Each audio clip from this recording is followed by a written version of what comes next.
The Dan York State of Mind program is brought to you in part by Lookout Rhode Island and Takeo Comfort Solutions. Good evening. Welcome to my State of Mind. I am Dan York. Vaccines on everybody's mind.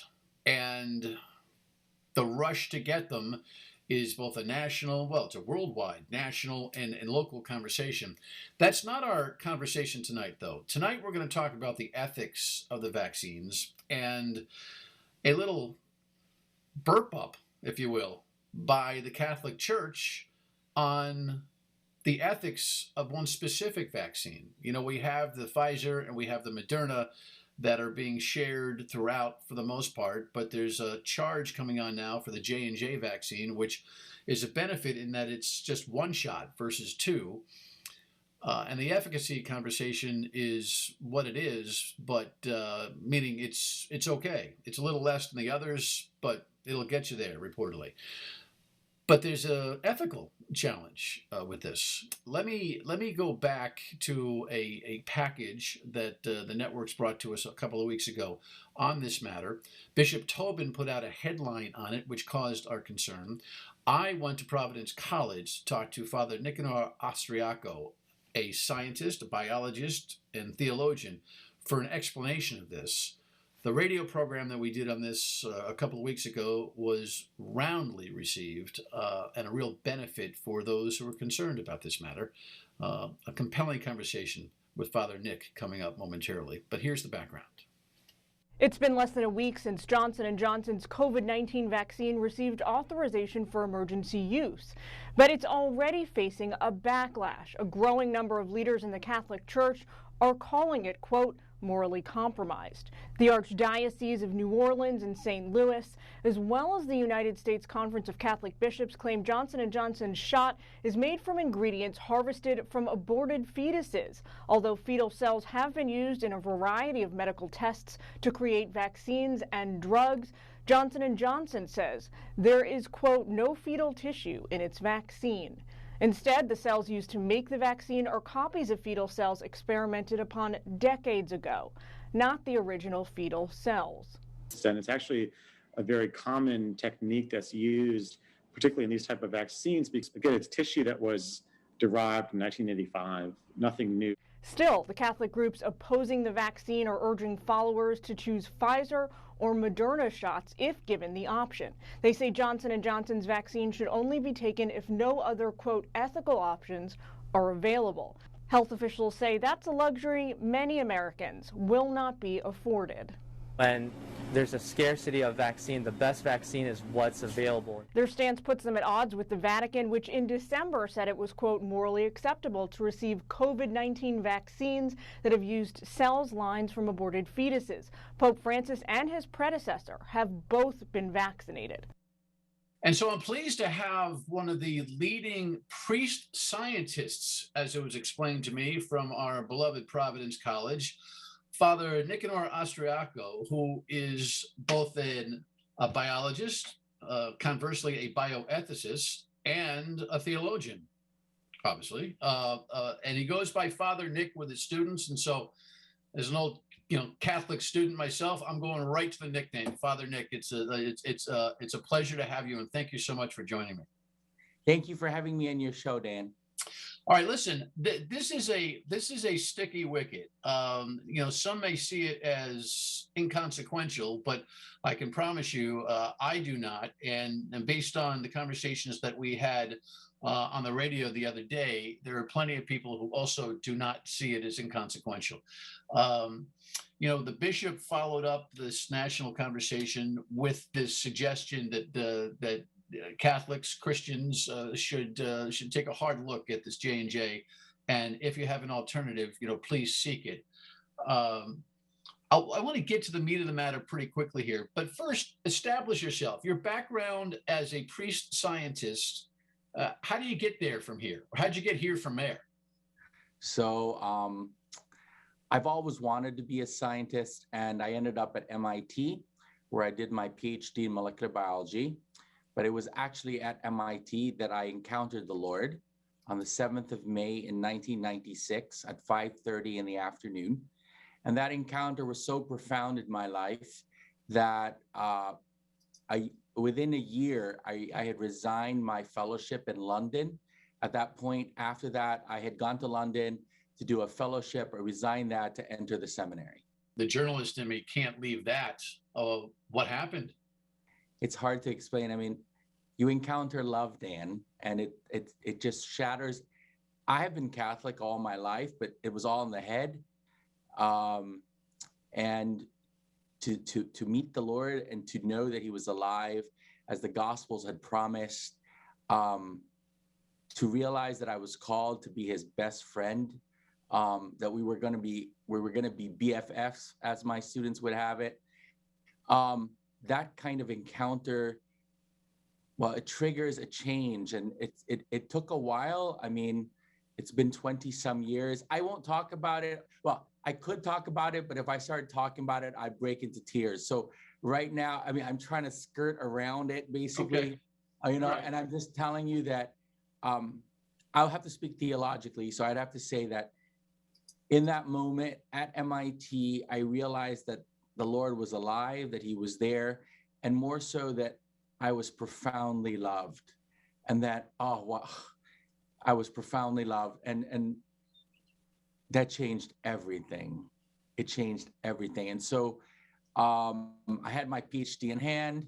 I went off to London to work at the University College London as a cancer biologist, but I couldn't get rid of this nagging feeling that the Savior of the world was asking me to get to know him better, and that I would have to consecrate my life to that purpose, and then to speak about him as I'm speaking with you for the rest of my life. And and so I do science, but when people say, which comes first, are you a priest first, a scientist first, a theologian first? I'm always a priest first. I'm always a Christian first, because that love that I encountered so shaped me, as they would put it, as my students would say, it's my master identity now. All right. Well, listen, got it. But believe me, it's enough it's enough of a good answer, and it leaves us wanting enough for the next chapter. Maybe that'll be another show. Truth be told, anytime we can get into the business, and I say this, with respect to our mutual faith, the business of Catholicism, the analysis of Catholicism,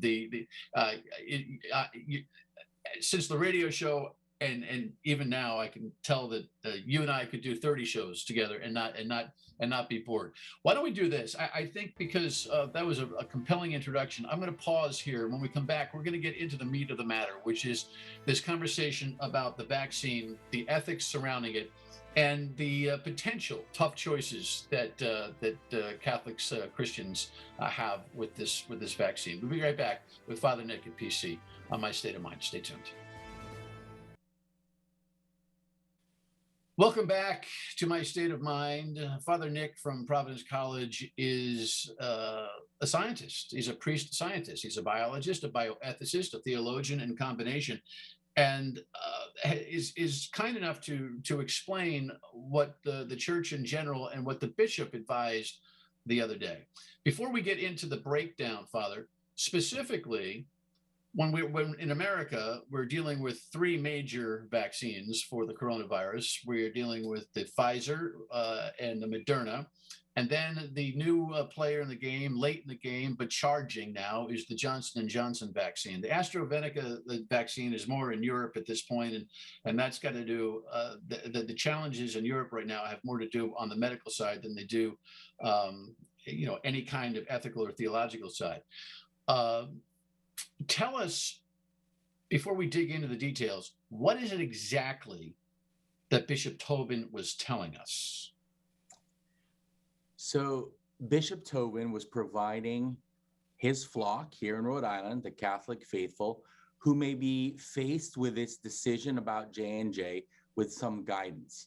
Now, the complexities of this J&J vaccine is that the J&J vaccine was manufactured using a cell line, a fetal cell line that had been produced from the remains of an aborted baby, aborted fetus.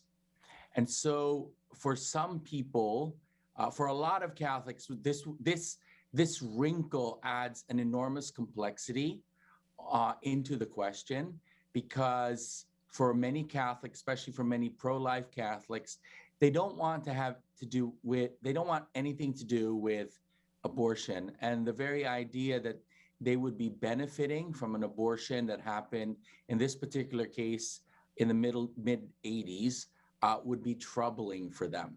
And so the bishop was basically providing guidance in the same way that bishops and the Vatican have provided guidance, basically saying, look, if you have an option, don't choose it. But if it is offered to you and it's the only one that you have, you can take it in good conscience, knowing that it is, quote, morally remote. And we can talk about that as to what that means and how that plays out. Well, it's funny. I was telling you prior to the show, and I mentioned at the top of the show here that the only benefit to turning 60 that I see this week was that I qualified as the age bracket came down, and I was lucky enough through the computer system to nab an appointment in Cumberland.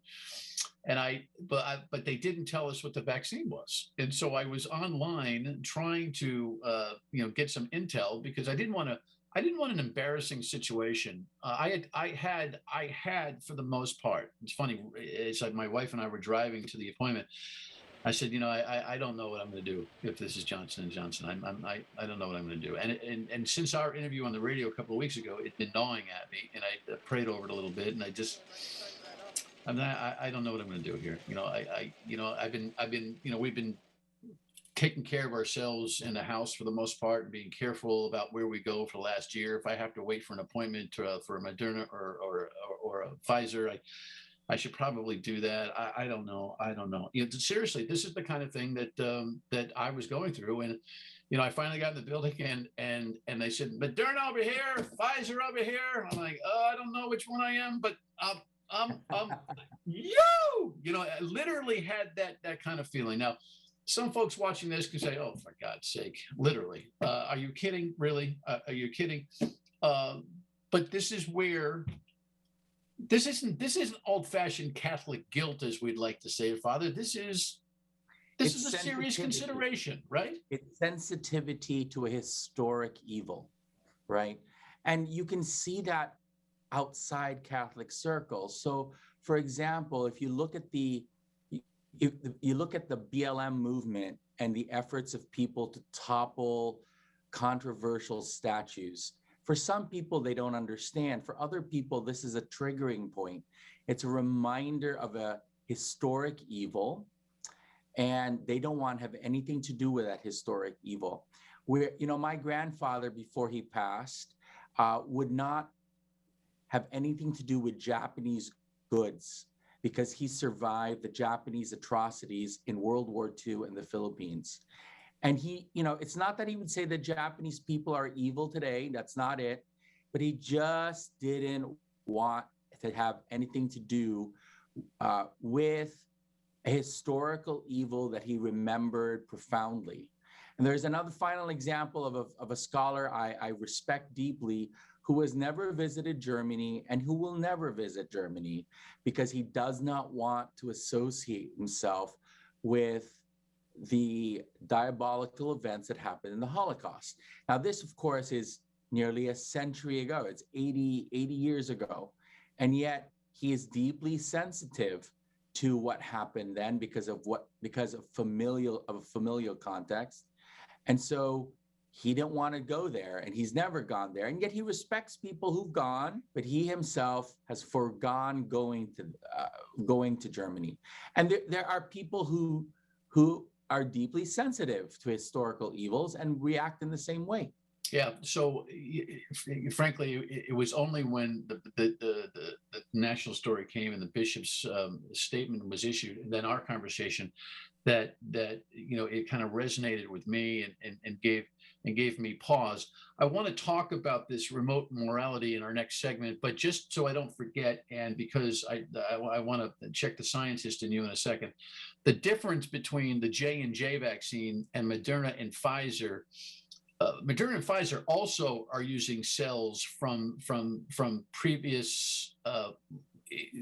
Tell me the difference, if you will. So the difference is that the J&J, and not just the J&J, but the J&J, the AstraZeneca, and the Gamaleya brands actually use these cells in order to make the virus, to make the virus, the virus that is used in the vaccine. With Pfizer and Moderna, these cells were used at the very end of the process to test the vaccine. And so these are different in levels of involvement. And so again, different people are exquisitely sensitive to the kind of involvement you have here. Are you using the cells to make the vaccine itself? Or are you using the cells after the vaccine is done to simply test it? And for some people, that distinction is important. For others, not so much. And again, the bishop and I am trying to be deeply, we are aware that different people have different sensitivities, and we have to help them to manage the challenges associated with this. All right, makes sense. When we come back, the level of moral dilemma here, and whatever advice Father can give you about your next shot, because there's more of us that haven't had it than those who have had so far. Right back with Father Nick on My State of Mind. Stay with us.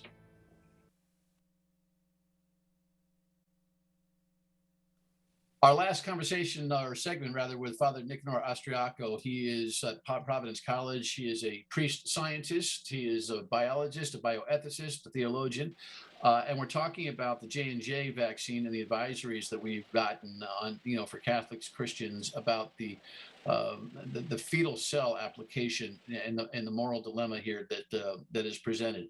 Father, I likely would, I didn't have to make the final decision, and was really in my gut this week, but I likely would have said, I'm going to pass and come back. I think that's where I was. It was enough for me to say, just don't feel good about this. But look, there are people out there who don't want to play around with this virus, and I certainly understand that.